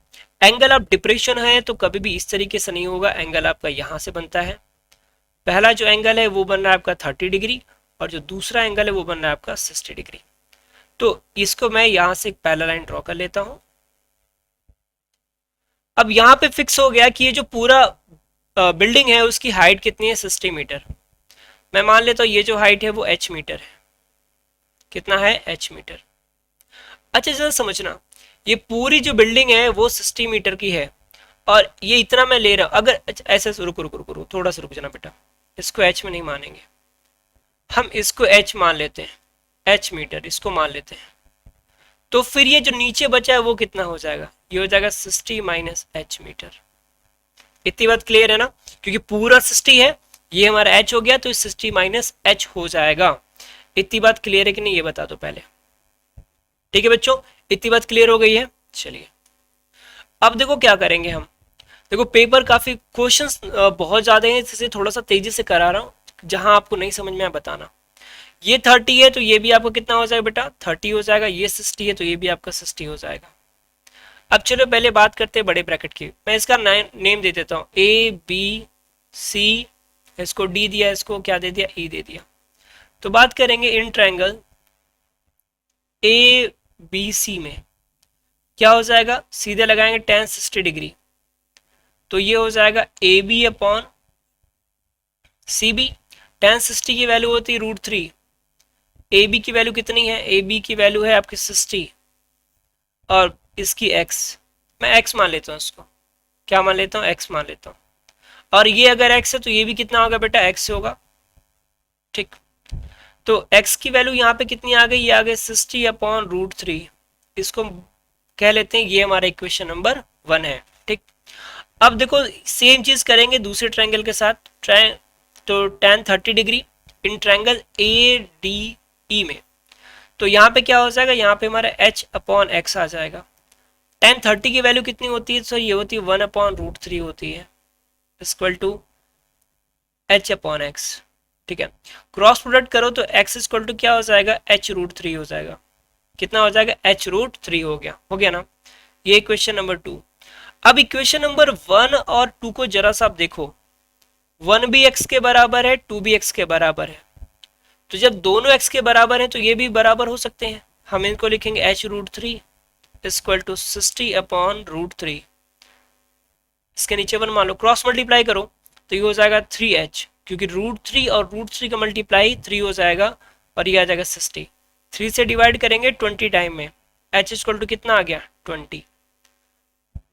h इज इक्वल टू 20 है, मतलब ये 20 है। हमें क्या टावर की हाइट बतानी है, तो हाइट ऑफ टावर हमें निकालना होगा, तो ये हो जाएगा 60 माइनस 20, क्योंकि ये h माइनस है ना, तो ये हो जाएगा 40 मीटर। कितना आ गया हमारा, 40 मीटर आ गया। इतनी बात समझ में आ गई। चलो भाई अगले क्वेश्चन की बात करते हैं। बिल्कुल एक और क्वेश्चन दिया हुआ है, किसमें कह रहा है find the arithmetical mean from the following table. तो ये बिलो वाले क्वेश्चन बड़े इंपॉर्टेंट होते हैं, और खासकर जब भी मीडियन यहाँ पे मीन पूछा गया तब तो कोई दिक्कत नहीं है, बड़े आराम से इजीली हम उसको सिंपली वे में करेंगे। लेकिन जब आपसे मीडियन पूछ लेना तो इसको बहुत ध्यान से देखिएगा, बिलो वाले ऑप्शन में वहां पे गलती होने के चांसेस बहुत ज्यादा होते हैं, क्योंकि ये सीधे सीधे आपको दिया रहता है CF दिया रहता है, क्या दिया रहता है, CF, ठीक है बेटा। चलो अब यहाँ पे इस क्वेश्चन को करते हैं, तो इस क्वेश्चन को करने के लिए सबसे पहले हम इसको फॉर्म को फिल करेंगे। अच्छा मैं इसको जो काउंट कर लेता हूँ, 1 2 3 4 5 6 7 8 9, 1 2 3 4 5 6 7 8 9, चलो ठीक है। तो यहाँ पे मार्क्स ऑब्टेन हो रहे हैं। अब बिलो 5 है तो मैं इसको 0 से 5 ले लेता हूँ, 5 से 10 ले लेता हूँ, 10 से 15, 15 से 20, क्योंकि 5 का गैप है, 20 से 25, 25 से 30, 30 से 35 और 35 से कितना 40। अब यहाँ पे हम एक कॉलम बनाएंगे एक्स आई का। एक्स आई क्या होता है बच्चे, एक्स आई इन दोनों का सम करके 2 से डिवाइड कर देते हैं, समझना। एक्स आई कैसे निकालेंगे, X I equal to lower limit plus upper limit by 2। तो यहाँ पे देखो, यहाँ पे कितना है 0 प्लस 5, 0 प्लस 5/2 डिवाइड करोगे 5/2, कितना आ जाएगा 2.5 आएगा। कितना आएगा 2.5। तो यहाँ पे मैं अगर इसको 2.5 कर लूँ, अच्छा विजिबल नहीं अभी हो जाएगा, ठीक है। उसके बाद दूसरा एक्स आई निकालेंगे तो इसमें भी क्या रखेंगे हम 5 प्लस 10/2 मतलब कितना हो गया 15/2 डिवाइड करेंगे तो 7.5 आएगा। एक तरीका सुन लो मेरे बच्चे, इतना बार बार ये चीज आपको नहीं करनी है, बस एक बार करना, बाकी सब तो पता चल गया। कितने कितने का गैप है 5 का, तो इनका जो आप एक्स आई निकालोगे उसमें भी 5 का ही गैप रहेगा। तो हम यहाँ पे सीधे 7.5 में 5 ऐड करोगे 12.5, 17.5, 22.5, उसके बाद आपका 27.5, 32.5 और फिर आपका एक आएगा 37.5। हम इसको एज्यूम मीन मेथड से करने वाले हैं, ठीक है। किससे करने वाले हैं, एज्यूम मीन मेथड से करने वाले हैं, क्योंकि वैल्यू बहुत ज़्यादा बड़ी हो गई है। तो जब इसमें सिग्मा एफ आई एक्स आई निकालेंगे तो बहुत बड़ा वैल्यू आने वाला है। तो ऐसे क्वेश्चन को हमेशा एज्यूम मीन मेथड से करते हैं। तो उसके लिए हम यहाँ पे क्या निकालेंगे, डी आई। डी आई कैसे होता है, एक्स आई माइनस ए होता है। ए हम किसी को मान लेते हैं, हम जनरली कोशिश करते हैं जो बीच वाला हमारा टर्म होता है उसी को हम ए मानते हैं, हम इसे ए मान लेते हैं।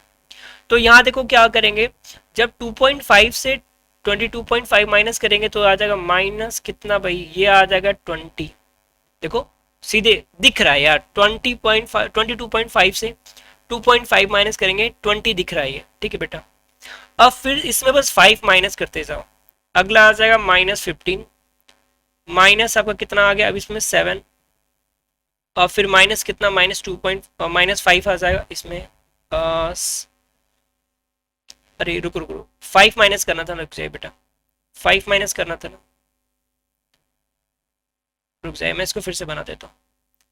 5 माइनस करना है तो पहले जो हो जाएगा तो -20 आ जाएगा, फिर करेंगे तो माइनस आपका 15, फिर आपका -10 और उसके बाद -5 और फिर 0, और फिर ऐसे बढ़ते चले जाओ 5 10 15।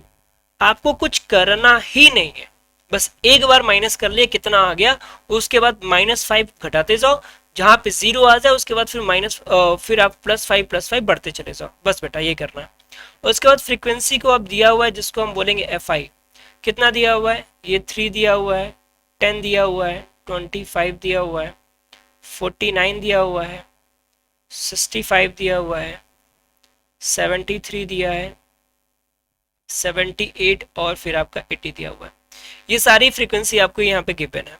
चलो अब यहाँ पे मैं मान लेता हूँ ये आपकी एफ आई हो गई। अब यहाँ पे हम निकालेंगे एफ आई डी आई निकालेंगे। क्या निकालें, एफ आई डी आई। तो 23 60 तो -60 हो गया, 15 10 150 तो 150 हो गया।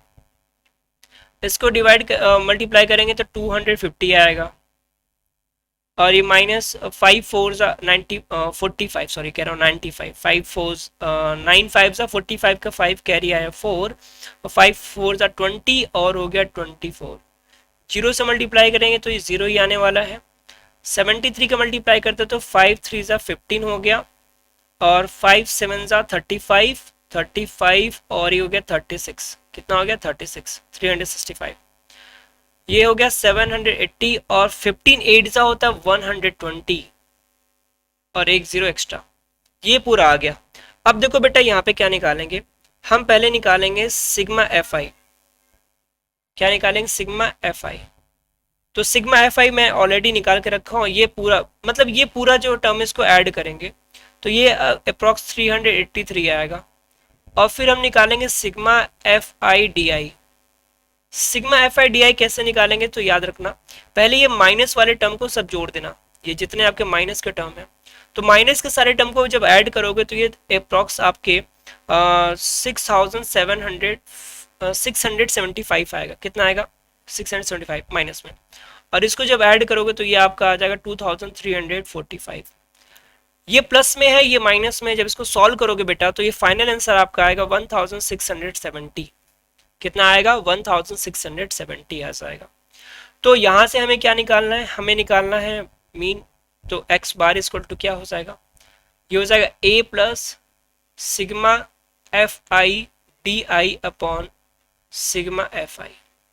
तो ए हमारा कितना? ए हमारा 22.5 है, plus sigma f i d i की वैल्यू 1670 अपॉन कितना? 383। ठीक है बेटा, अब इसको सॉल्व करेंगे तो ये अप्रॉक्स जो वैल्यू आएगी, मैं अप्रॉक्स वैल्यू बता रहा हूँ 4.36।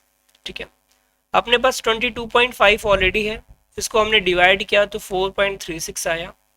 ऐड करेंगे इसके जीरो मान लो तो 066 538 और 22 और 4 कितना? 26। तो इसका जो मीन आ गया वो कितना आ गया? 26.84 आ गया। ठीक है, चलो अगले क्वेश्चन की बात करते हैं। बिल्कुल बच्चों, कह रहा है prove that 1 minus sine theta upon 1 plus sine theta equal to sec theta minus tan theta का होल स्क्वायर। कह सकते हैं बहुत इजी क्वेश्चन है, बड़े आराम से आप इसको कर सकते हो। कोई भी एक साइड ले लो, ये इस साइड को हम बोलते हैं लेफ्ट हैंड साइड और इस साइड को बोलते हैं राइट हैंड साइड। हम LHS लेके सॉल्व करते हैं। LHS लेफ्ट हैंड साइड क्या है? 1 minus sine theta upon 1 plus sine theta. देखो जब कभी भी ऐसा क्वेश्चन है ना तो आपको करना क्या है, चाहे साइन रहे चाहे कॉस रहे, अगर ऊपर भी ऐसे है नीचे भी बिल्कुल सेम है, बस साइन का डिफरेंस हो तो इनके इसका रेशनलाइजेशन कर दो। रेशनलाइजेशन कैसे करोगे? ऊपर भी 1 माइनस साइन थीटा से मल्टीप्लाई कर दो और नीचे भी 1 माइनस साइन थीटा से मल्टीप्लाई कर दो, तो ये आपका हो जाएगा 1 माइनस साइन थीटा का होल स्क्वायर हो जाएगा। और क्योंकि देखो 1 minus sine theta 1 minus sine theta क्या हो जाएगा? 1 माइनस साइन थीटा का होल स्क्वायर हो जाएगा। नीचे जो बचेगा ये a plus B A minus B, मतलब 1 माइनस साइन स्क्वायर थीटा का कॉन्सेप्ट बनेगा। कौन सा फॉर्मूला लगा? फॉर्मूला जरूर दिखा दो। a minus B A plus B क्या होता है? A square minus B square होता है। ठीक है, उसी तरह a plus B A minus B क्या हो जाएगा? A square minus B square. अच्छा, ये 1 माइनस साइन स्क्वायर थीटा ना, अब आपको एक चीज यहाँ पे याद होगा, 1 माइनस साइन थीटा का होल स्क्वायर। एक चीज आपको याद होगा यहाँ पे, मैं इसको लिख सकता हूँ क्या? Cos square theta. क्यों? क्योंकि आपको पता है cos square theta equal to क्या होता है? 1 माइनस साइन स्क्वायर थीटा होता है। ये सारे के सारे फॉर्मूले हैं, बेसिक फॉर्मूले। तो क्या मैं इसको 1 minus sine theta upon cos theta का होल स्क्वायर नहीं लिख सकता?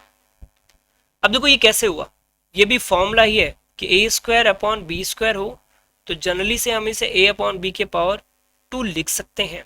ठीक है बेटा, अब इतना लिखने के बाद क्या मैं इसको 1 upon cos theta minus sine theta upon cos theta नहीं कर सकता? इन सबका होल स्क्वायर हो गया।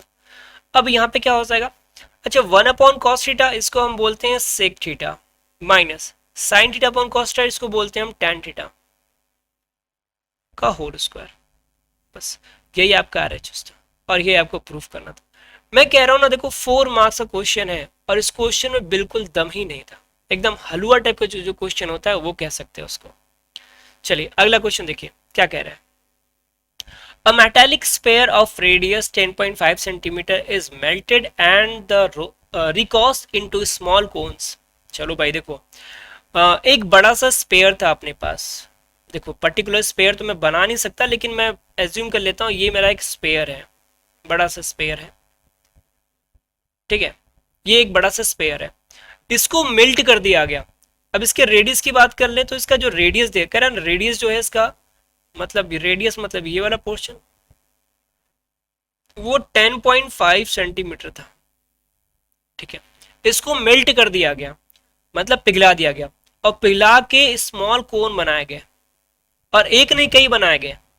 हम अभी एक ही कोन की बात करेंगे, कोन तो बहुत सारे बनाए गए, लेकिन हम केवल पर्टिकुलर यहाँ पे एक ही कोन की बात करेंगे, सारे कोन की बात हम यहाँ पे नहीं कर पाएंगे अभी, और करेंगे भी नहीं।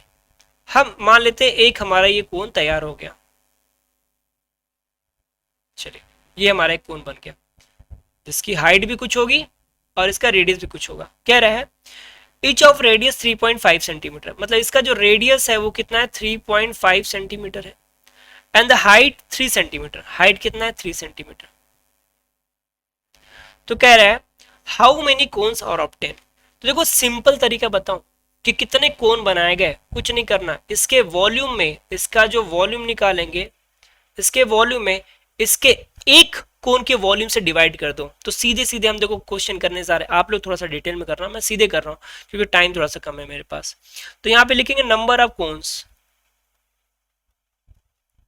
नंबर ऑफ कोन्स क्या हो जाएगा, ये हो जाएगा वॉल्यूम ऑफ हेमिस्फेयर, या सॉरी वॉल्यूम ऑफ स्पेयर है ना, हेमिस्फेयर क्या, volume of sphere upon volume of one cube, volume of one cone, क्या मैं बोल रहा हूँ, क्यूब क्यूब, ठीक है। Volume of hemis volume of sphere क्या होता है, ये होता है 4/3 पाई कैपिटल आर क्यूब, मैं इसको कैपिटल आर मानता हूँ, इसको स्मॉल आर मानता हूँ, अपॉन ये क्या होता है, ये होता है 1/3 पाई आर स्क्वायर एच। तो देखो कुछ चीजें तो यहीं से कट गई, क्या 3 से 3 कट गया, पाई से पाई कट गया, ऊपर बचा क्या, ऊपर बचा आपका 4r क्यूब, और नीचे क्या बचा, नीचे आपका बचा है कितना, R square H, R square H. तो वैल्यू रख दो यार, तो 4 इंटू एच, आर की वैल्यू कितनी, 10.5, तो 10.5 इंटू 10.5 इंटू 10.5 अपॉन, ठीक है, और आर स्क्वायर की वैल्यू कितनी है, 3.5 इंटू 3.5 इंटू एच कितना है, 3 है। तो देखो किससे क्या कट रहा है, पहली बात अगर 3 से काटो, 3 1 जा 3, 3 3 जा 9, 1 इसके पास गया, 3 5 जा 15, कट गया ना, 35 से 35 कट जाएगा, ठीक है। अब इस 35 से इसको डिवाइड करो, तो 35 1 जा 35, 35 2 जा 70, और 35 3 जा 105, तो ये 35 3 टाइम में कट गया। अपने पास बचा कितना बेटा, अभी देखो 4 3 जा 12, 12 इंटू 10.5 मल्टीप्लाई कर दो, 12 5 जा 60 का 0 कैरी आया 6, 12 10 जा 120, और 120 में 6 ऐड कर देंगे तो 126, 1 पॉइंट पे डेसिमल। तो नंबर ऑफ कोन्स कितने बन गए बेटा, नंबर ऑफ कोन्स ये आपके हो गए 126 कोन हो गए, कितने हो गए, 126 कोन हो गए। बोलो सिंपल था ना, कह रहा हूं ना क्वेश्चन टफ नहीं है, क्वेश्चन इजी है, बस करने में आपकी हालत जरूर खराब होगी। चलो भाई देखो, कह रहा है ऑब्टेन ऑल, कह रहा है obtain all zeros of the polynomial x to power 4 minus 3 in root of 2x cube plus 3x square plus 3 root 2x minus 4 if 2 of its zeros are root 2 and 2 root 2। बहुत ही important question है, इसको आप most important question की श्रेणी में डाल सकते हैं। मोस्ट इंपॉर्टेंट क्यों है मैं बता दूं, क्योंकि इसमें क्वेश्चंस बहुत ही ज्यादा पूछे जाते हैं, क्योंकि वो उसका कह सकते हैं one of the favourite question कह सकते हैं उसको, ठीक है। देखो बच्चे क्या करेंगे, अब यहाँ पे देखो x की मैक्सिमम जो पावर है, जो डिग्री है कितनी, 4 है, मतलब इसके रूट्स कितने आने चाहिए थे, 4 आने चाहिए थे। मैंने बोला था जितना डिग्री उतने रूट्स, ठीक है, लेकिन 2 ही रूट दिया हुआ है। तो इसको सॉल्व कैसे करते हैं वो देखो, जो रूट दिए रहे ना उसको x के बराबर देख लो, x equal to root 2 and x equal to 2 root 2। तो बेटा ये क्या हो जाएगा, इसको इधर लेकर आओ, तो ये हो जाएगा x माइनस रूट 2 एक बनेगा, और दूसरा इक्वल टू 0, और ये क्या बन जाएगा, x minus 2 root 2 equal to 0। अब इन दोनों के प्रोडक्ट से भी ये डिवाइड होना चाहिए, यहां पे लिखेंगे if root 2 and 2 root 2 is sorry is नहीं r, 2 है ना, are zeros of zeros of polynomial, so it must be divisible by their product मतलब इन दोनों के प्रोडक्ट से भी क्या होगा, डिविजिबल होगा। तो चलो इन दोनों का प्रोडक्ट निकाल लेते हैं। तो इन दोनों का प्रोडक्ट क्या होगा, x माइनस रूट टू और x minus two root two. तो इनका प्रोडक्ट निकालिए भाई। x का मल्टीप्लाई x में क्या हो जाएगा, x square minus two root two x minus root two x, और ये माइनस माइनस प्लस हो जाएगा, रूट टू टू हो जाएगा, टू टू से फोर। सॉल्व करेंगे तो हो जाएगा x square plus minus three root two x हो जाएगा और प्लस फोर। मतलब इससे क्या होगा, ये पूरा टर्म डिविजिबल होगा, ये पूरा टर्म क्या होगा, डिविजिबल होगा। तो इसको थोड़ा सा मैं क्या करता हूं, ऊपर कर देता हूं। देखिए ठीक है, अब ये पूरा टर्म क्या हो रहा है, इससे डिविजिबल होने वाला है। तो हम यहां लिखेंगे x square minus three root two x plus four. इससे डिवाइड करेंगे हम किसको, x to the power four minus three root two x square, अच्छा सॉरी क्यूब है, plus three x square plus three root two x minus four. इस पूरे term को हम डिवाइड करने वाले हैं। तो देखो बच्चों, डिवाइड करने के लिए सबसे पहले हमें देखना है कि पहला टर्म क्या है और इसका पहला टर्म। यहाँ पे एक्स टू पावर फोर और यहाँ एक्स टू पावर टू, मतलब कितनी कमी है भाई, एक्स टू पावर टू की कमी है। तो चलिए एक्स टू पावर टू से इसमें मल्टीप्लाई कीजिए, तो ये हो जाएगा एक्स टू पावर फोर और ये एक्स स्क्वायर का इसमें मल्टीप्लाई होगा तो हो जाएगा three root two x cube, फिर एक्स स्क्वायर का फोर में होगा तो प्लस फोर एक्स स्क्वायर। अब माइनस करेंगे तो ये हो गया माइनस, ये प्लस और ये माइनस हो गया, ये कट गया, प्लस माइनस ये भी कैंसिल हो गया, क्या बात है। और यहाँ बचा माइनस फोर एक्स स्क्वायर और ये थ्री एक्स स्क्वायर, तो क्या बचेगा, minus x square plus three root two x minus four बचेगा। अरे बोलो भाई, ये समझ में आ रहा है कि नहीं आ रहा है। अब ये देखो, इस टर्म को देखो और इस टर्म को देखो तो लगभग लगभग दोनों सेम है। प्रॉब्लम किसके साथ है, इनके साइन के साथ।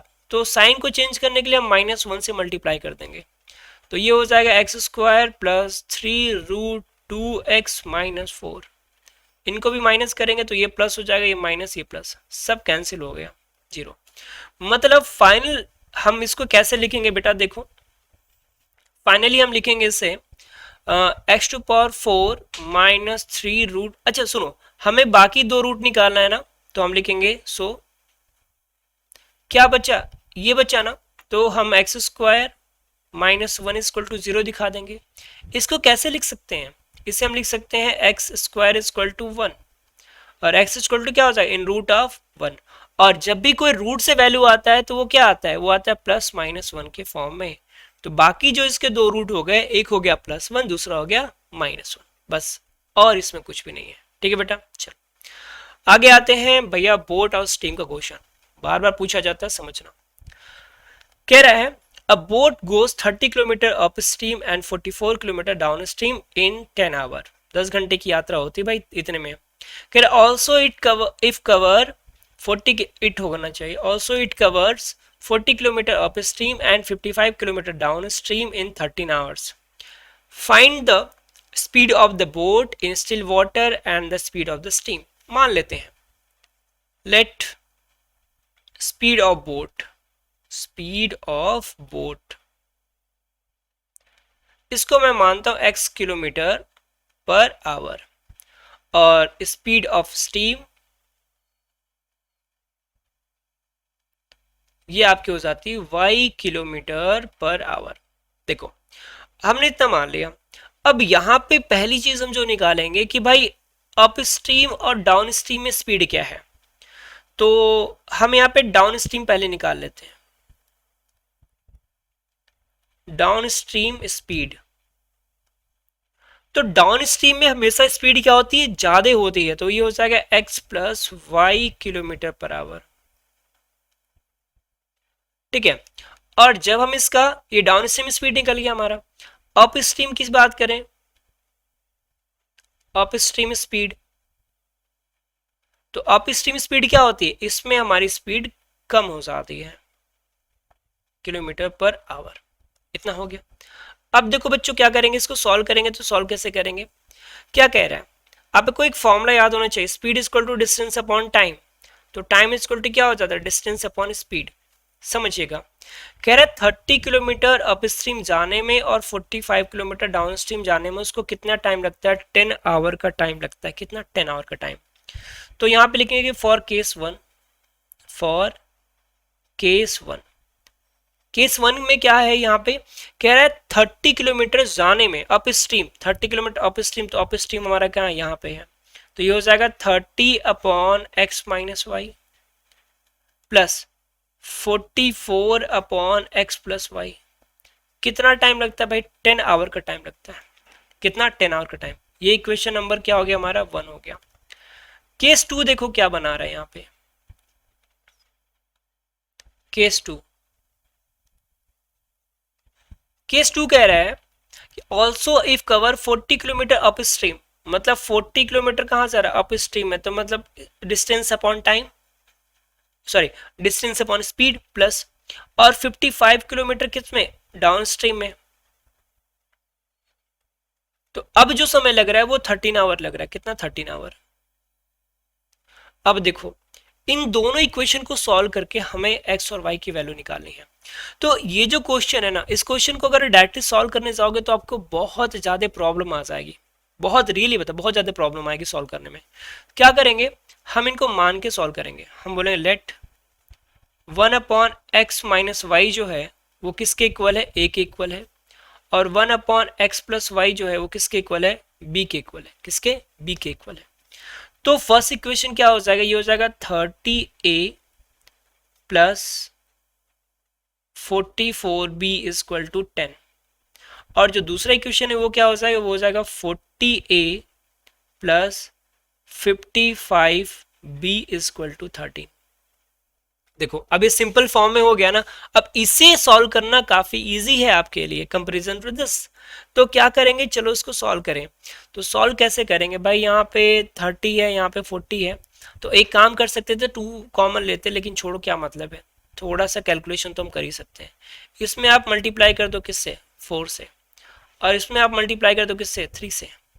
तो ये इक्वेशन क्या बन जाएगा, ये बन जाएगा आपका 4 3 ज़ा 12 120a प्लस 4 4 ज़ा 16 4 5 16 17 176b इक्वल टू 40।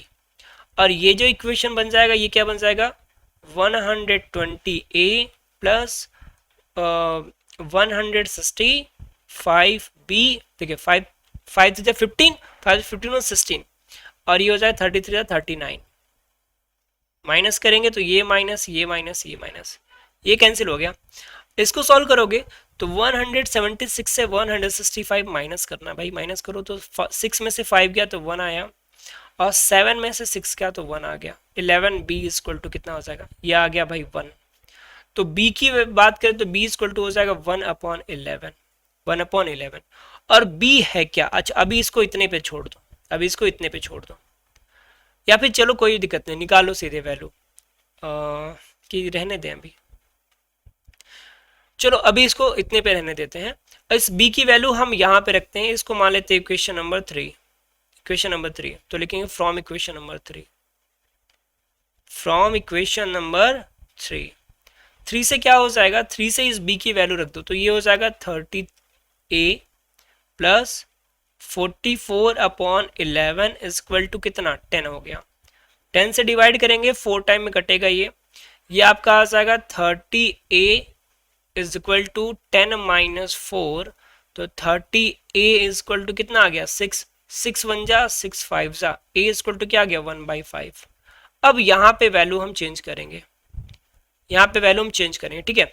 तो देखो यहाँ पे क्या हो जाएगा, b इक्वल टू कितना दिया, b इक्वल टू दिया है 1/11, और b का एक्चुअल मान कितना है 1/x प्लस वाई, तो 1/x plus y equal to कितना हो गया 1/11।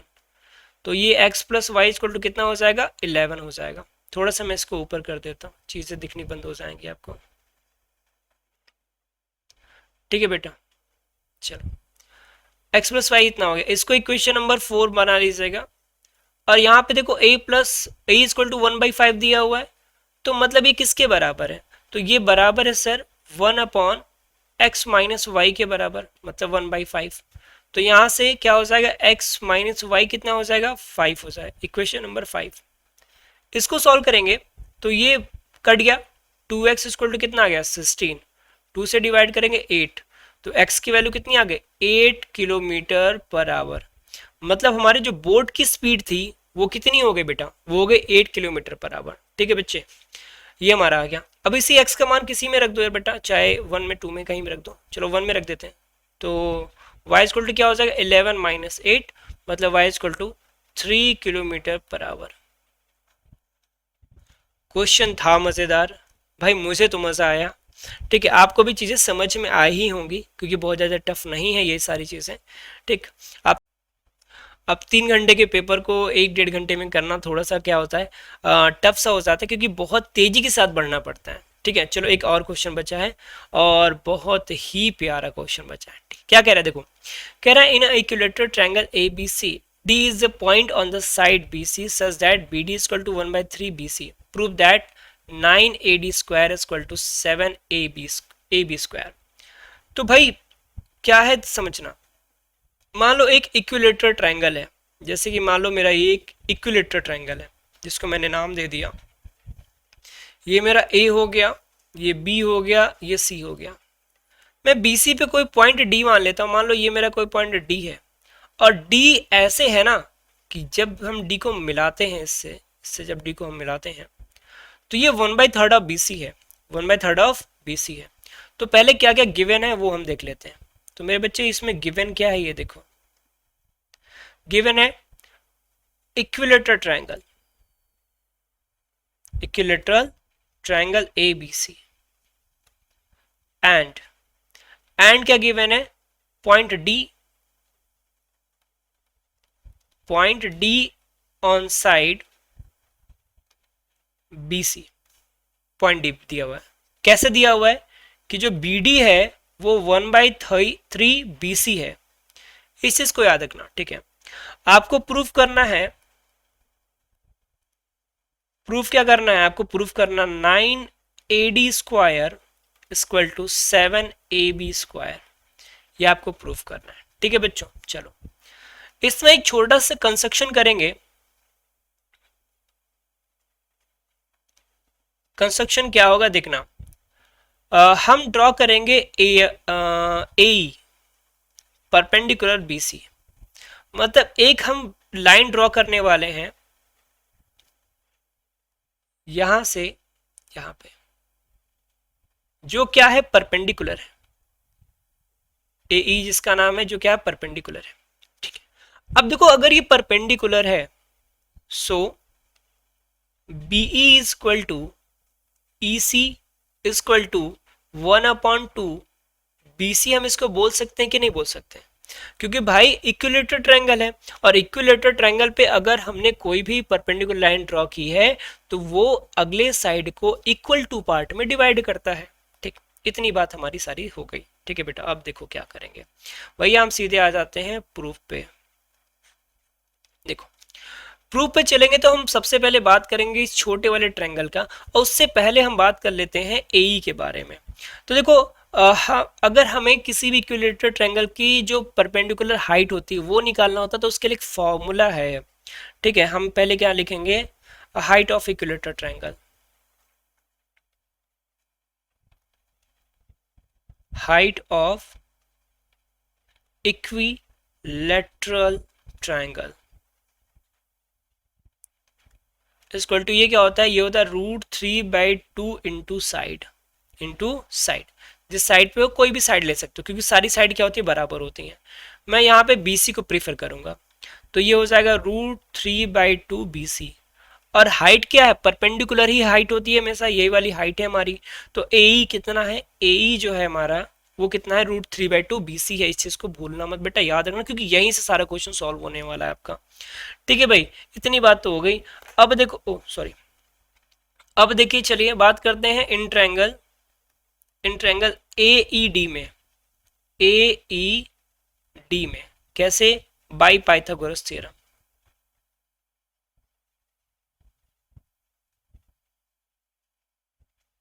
यहाँ पे हम पाइथागोरस थ्योरम लगाएंगे तो ये क्या हो जाएगा, पाइथागोरस थ्योरम यहाँ पे लगाने पे हम इसको बोल सकते हैं कि हाइपोटेनियस के जो स्क्वायर है मतलब एडी स्क्वायर, ये क्या होगा, अदर दो साइड के स्क्वायर के सम के बराबर, मतलब किसके, ए स्क्वायर प्लस डी स्क्वायर। बोलो भाई ये बात समझ में आई कि नहीं आई? ठीक है, ये बात आपको समझ में आ गई होगी, डी स्क्वायर। अब जरा देखो, एडी तो एडी रहने दो, एडी स्क्वायर। अच्छा इसको अभी यहीं पे छोड़ दीजिए, समझाता हूं मैं इसको। मैं मान लेता हूँ इक्वेशन हमारा क्या है, 1 है, इक्वेशन हमारा क्या है 1। अब समझ लो यहाँ डी की बात कर रहे हैं हम, तो अगर हम डी की बात करें तो डी क्या है, डी ये जो हाइट है वो क्या है, अगर इस पूरे हाइट में से मैं इतनी हाइट को माइनस कर देता हूं तो मुझे ये वाला हाइट मिल जाएगा, बिल्कुल। तो हम बोलेंगे क्या, बीई माइनस बी डी, ठीक है, बीई माइनस बी डी। अरे बी क्या है, बी देखो बच्चों यहाँ से बी की बात करें तो बी सी, बी क्या है, बी सी बाई 2 है। अच्छा सबको हम चेंज क्यों कर रहे हैं, क्योंकि हमें जो चाहिए वो ए बी और ए डी और ए बी के फॉर्म में चाहिए, ए बी और ए डी के फॉर्म में चाहिए, इसलिए हम इसको सबको क्या कर रहे हैं, चेंज कर रहे हैं, ठीक है। तो ये क्या हो जाएगा हमें, देखो हम यहाँ लिखेंगे D is equal to, B क्या है, बी हमारा 1/2 बी सी है, मतलब सिंपली इसको बी सी बाई 2 बोलेंगे, माइनस बी डी क्या है, बी डी अब भी हमने देखा बी डी, अच्छा बी डी क्या है हमारा, बी डी, बी डी देखो यहाँ पे दिया B D 1/3 of B C, मतलब बी सी बाई 3 है। तो इसको सॉल्व करेंगे तो ये आपका जो डी है वो कितना आ जाएगा, B C by 6, B C by 6। तो जहाँ पे डी है वहाँ पे बी सी बाई 6 लिखेंगे ना, बिल्कुल लिखेंगे। तो अब देखो थोड़ा सा मैं इसको ऊपर ले जा रहा हूँ, चलिए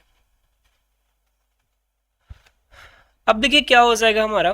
तो फ्रॉम इक्वेशन 1 से देखिए, फ्रॉम इक्वेशन वन से क्या हो जाएगा, एडी तो एडी ही रहेगा, एडी में कोई चेंजेस नहीं होने वाले, एडी स्क्वायर इक्वल टू जो ए है, ए की जगह हम रखेंगे ये वाली वैल्यू, तो ये हो जाएगा √3/2 बी सी का होल स्क्वायर प्लस, और उसके बाद डी, डी अभी हमने देखा कितना, बी सी बाई 6 है ना, तो बी सी बाई 6 का होल स्क्वायर हो जाएगा।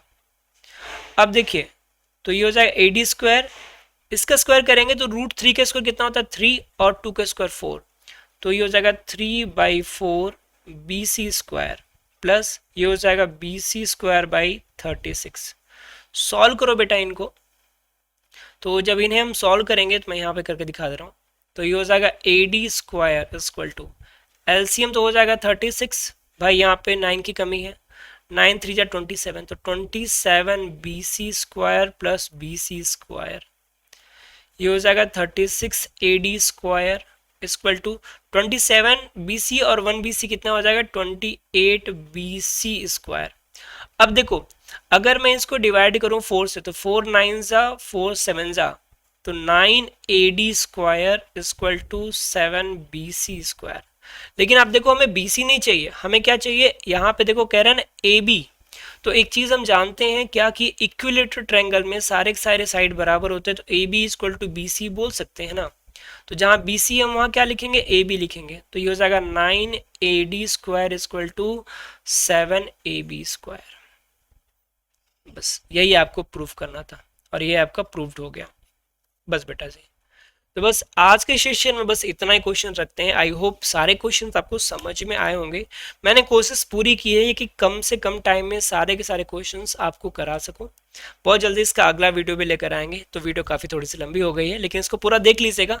और अभी तक अगर आप लास्ट तक बने तो थैंक यू सो मच आप वीडियो में आखिरी तक बने रहने के लिए। आई होप, मैं आशा करता हूँ कि जितने क्वेश्चन मैंने यहाँ कराए उसी क्वेश्चन में से फंस जाए, तो रियली बता रहा हूँ मज़ा आ जाएगा। और मैथ्स के पेपर में बिल्कुल ऐसा ही होता है कि क्वेश्चंस तो बिल्कुल पहले से ही आउट होते हैं, सारे क्वेश्चंस वहीं से आते हैं जो बार बार एग्जाम में पूछे जाते हैं। बस चेंज क्या करता है, बस इसके नंबर वगैरह चेंज कर देता है। यहाँ पे देखिए, जैसे यहाँ पे मान लीजिए एडी हमें प्रूफ करना था, तो अगले वाले क्वेश्चन में ये एडी की जगह एबी की जगह कुछ और दे देता, बीसी दे देता या फिर एसी दे देता, बस। और कुछ ज़्यादा चेंजेस नहीं करता बच्चों। ठीक है बेटा, तो चलिए बस आज के लिए इतना ही, मिलेंगे अगली वीडियो में। तब तक अपना ख्याल रखना। जय हिंद दोस्तों, और पढ़ाई करते रहना।